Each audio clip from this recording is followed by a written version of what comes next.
Pada hari ini, massa buruh se-Jabodetabek menggelar demonstrasi besar-besaran di Istana Merdeka, Jakarta Pusat, untuk menuntut kenaikan gaji. Total sebanyak 2.070 personel gabungan disiagakan untuk mengamankan aksi tersebut. Personel tersebut terdiri dari Polda Metro Jaya, Polres Metro Jakarta Pusat, TNI, Pemda DKI, dan instansi terkait. Kapolres Metro Jakarta Pusat Kombes Susatyo Purnomo Condro mengatakan bahwa rekayasa lalu lintas di sekitar lokasi aksi bersifat situasional. Bila nanti massa cukup banyak dan eskalasi meningkat, maka akan kami lakukan rekayasa lalu lintas, ujarnya. Lebih lanjut, Susatyo meminta semua personel yang bertugas mengedepankan tindakan persuasif dan pelayanan humanis.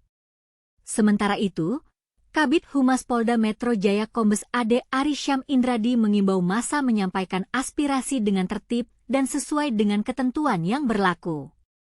Kami imbau agar peserta demo juga memperhatikan hak-hak pengguna jalan lainnya, kata Ade Ari.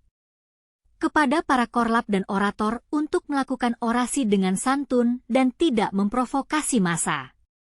Lakukan aksi unjuk rasa dengan damai, tidak memaksakan kehendak, tidak anarkis dan tidak merusak fasilitas umum, tambah Ade Ari.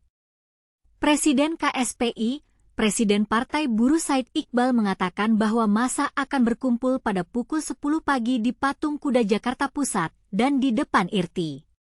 Demo tersebut direncanakan dihadiri massa dari Konfederasi Serikat Pekerja Indonesia, KSPI, Partai Buruh, dan berbagai serikat pekerja lainnya.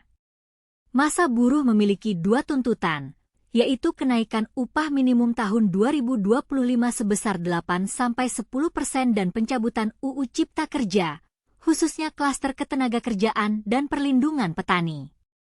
Dengan dua tuntutan, 1.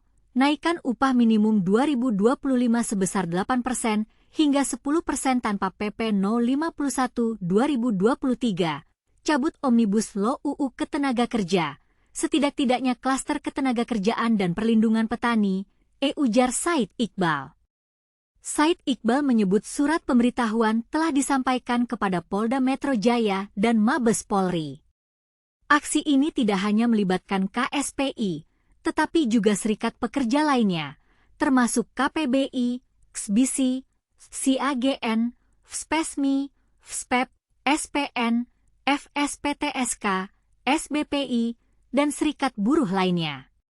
Ia menyebut aksi pada 24 Oktober merupakan aksi awalan karena aksi akan terus berlanjut secara bergelombang pada 25 hingga 31 Oktober 2024 di masing-masing daerah di kantor gubernur atau wali kota di 350 kabupaten, kota, dan 38 provinsi.